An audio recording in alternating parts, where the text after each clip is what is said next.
Hi, thank you for coming to the session. I'm just going to jump right in. So for a while, I've been interested in mastery learning because it gives students a chance to practice and practice over and over again the concepts that they're trying to learn, and once they master it, then they go on. And that's important because it might require that prerequisite skill.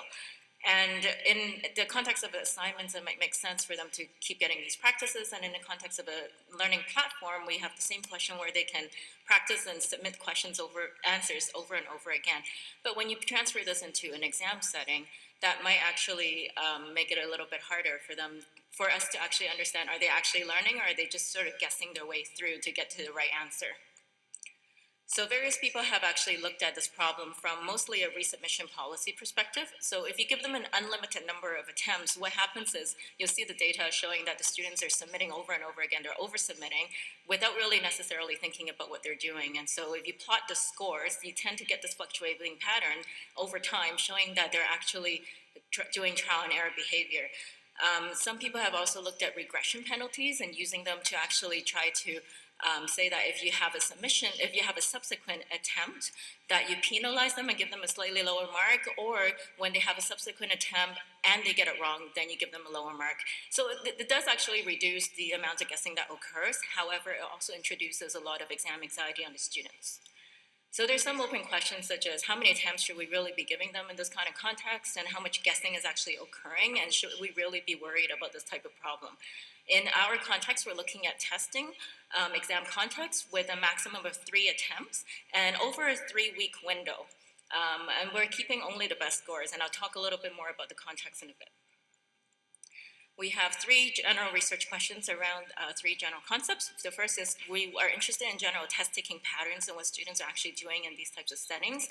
We'll look at behaviors like, we'll look at learning gains, and we'll look at like when people are making attempts. We're also interested in looking at when students make subsequent attempts and the relationship with performance. And then lastly, given the context of what we've actually seen and understood, we want to try to model guessing behavior. So once we have that model, we want to actually be able to use it in real time, ideally, but also we want to apply it to the data just to see how much guessing is actually occurring so we can get a better sense of what students are doing. All of this is meant to help us improve course design, looking at if there are actually problems in the material and the test assessments so that we can improve them in the future. There's been a lot of literature looking at designing assessments, especially multiple choice questions. And there's one body of literature called low-stake assessments. And it's basically about looking at non-credit exam type exams, where they typically are used to measure student aptitude for cross-institutional comparison purposes. So these are exams that occur for students, and they don't have to take it, and they have to take it, but they don't actually have them influence the GPAs. And so there's a lack of incentive for students to take them seriously. And the literature has also found that there's an increased amount of guessing behavior occurring in these types of exams. This literature dates back to approximately 1995, where Schneipke identified in her PhD thesis 2 types of test-taking patterns. And one is called solution behavior, where students are actually carefully thinking through the questions and trying to answer and come up with the correct solution. And what she noticed also at the end of an exam, she noticed that people are actually taking the exams doing the questions a lot faster. So then they're actually rushing through the exam in hopes of trying to get a correct answer. And so what she did was look at the statistical models to quantify the rapid guessing behavior in that type of setting. So since then, there's been a lot more work in looking at modeling and quantifying rapid guessing behavior in low-stake exams. And a lot of the work actually is focused on time measurements. And the various models have come up, and I'll just mention that the most common model that's being used is a really simple and crude threshold model. Basically, it's if an answer is being done within 5 seconds, it's labeled as rapid guessing. And if it's more than 5 seconds, then it's actually labeled as solution behavior. And there's more complicated statistical models that have been used in the literature as well. And people have done comparisons and found that the results for prediction is actually quite comparable. So for that reason, a lot of researchers are actually using just a threshold model. So we also adopt that approach in our modeling as well. And all of the literature, they've also been looking at the data from an item statistic perspective so that you can actually get data per question. And I'll mention that in contrast to ours, we actually don't have that granularity of data. There's also beyond time, there's also guessing behavior and then looking at the behavior associated to specific types of features in questions, such as longer text, so wordy questions versus questions that will occur at different points in the test, so later tests and wordy questions. Later questions and wordy questions tend to induce more mental taxation on students. So there's more guessing that occurs in those cases. And then they also found like questions that have multiple modules, such as tables and images, will also have less guessing behavior because they tend to reignite person's cognitive attention. And then we are unaware of work that's actually looking at modeling guessing behavior onto tests when there is multiple repetitions and longer test-taking windows, which are common features of mastery learning environments. So that's the general context of where we're coming from. And in terms of this study, the data is coming from a course, undergraduate course in human-computer interaction. I won't go into the details of the module structure, but basically we have 10 modules. Every module has a pretest and a post-test, and the structure is identified exactly the same. So if the pretest has 5 questions, the post-test has 5 questions. And if the first question of the pretest is testing concept A, the first question of the post-test is also testing concept A. So we're really trying to get them to learn the specific concepts within the modules. Overall, we have data from 2 years of students with 359 students, and approximately 16% of them are female. So with the 10 modules and pretest and post-tests, we have 20 tests in total. There are 104 distinct questions. Each test has about 5 questions on average. Each question has 4 multiple choice options on average, so there's some variation as well.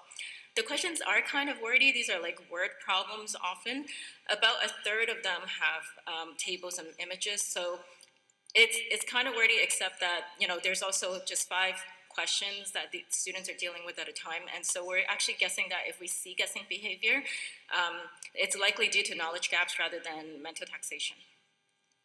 The tests are delivered on the Canvas learning management system, and by student demand, we actually have all the questions presented at once rather than one question at a time. So unfortunately, for that reason, we were unable to get item level statistics, and we're actually only getting data on the full test submission. So in the interest of time, I won't be able to go through all the details of the analysis, but I'll try to highlight what we found. In terms of test-taking patterns, here we're actually seeing that in the recent years, like in the test data, the last 2 years, we're actually seeing general course grade improvement over the previous years, and in the first year, it is statistically improved, significant over the previous years. We also did some analyses in terms of the difference between pre-test and post-test just to understand the learning gains. If you focus on the blue one, which is the first attempt, because remember the context is that the students are allowed a maximum of 3 attempts. So the blue one is focusing on only the first attempt. We're actually seeing that for specific modules, these specific modules, we're seeing a high level of learning gains, and these are the same spikes that are occurring in the second year. These are the ones that have less learning gain, and in fact is very close to chance, is the ones that we have to actually dig deeper into as to see why the students aren't really learning or engaged in these particular modules. We also saw some general patterns such as the time of the day when students are actually working, and so and actually taking these tests, and we see that generally speaking they are submitting the test close to the deadline, so this is similar to other literature findings. And we also broke that down in terms of letter grade performance. So overall, by the time they finish the course, they're getting A, B, C, D, or F. We plotted that just to see when they're actually taking a test. The black line being the deadline, the absolute deadline. So remember, we have a 3-week window. What we're actually seeing is that the A and B students, many of them are starting early, but not all. So there's definitely lots of people who like to start close to the deadline. And then most of the low-performing students are also starting close to the deadline. So this is also consistent with what we're seeing in the literature as well. In terms of subsequent attempts, we're actually, our hypothesis is that they're actually taking a subsequent attempt if they didn't get perfect on the first attempt. So you can see that these are the scores of students who stop early. So the majority of them are stopping when they get 100%. But there's a few stranglers who are actually not getting a perfect score and they stop early, and perhaps it's because they didn't have enough time. So that's something we have to follow up with. But we did the converse, and we actually took a look and see for the ones who actually did multiple attempts, is it because they're getting imperfect scores? And for the majority of the case, that is true, but there are these, a few of these circled ones we're actually seeing that they are getting perfect, but they go on to try subsequent attempts. So logically, they didn't have to, but they're actually trying subsequent attempts and getting lower marks. There's no penalty, there's no risk, but we're actually seeing that this is an exploratory learning behavior, and so we take that as a positive learning indication that they're actually trying to learn the material a bit better. We looked at the time of when they took the attempts and the subsequent attempts, and we broke it out in terms of if they only attempted once and the nth attempt and so forth, all across board. This is the absolute closing deadline at 0, and so everyone's hovering around the 500-hour line, which is the beginning of our 3-week window. So basically what this tells us people are doing is, at the beginning, closer to the deadline of the 3-week window, right before the deadline, they sit down, they do the test. And they reflect a little bit, they do the second attempt. They reflect a little bit, they do the third attempt. So they're just not making use of the 3-week window that we give them. We also wanted to look at how much time apart people are taking in between these attempts.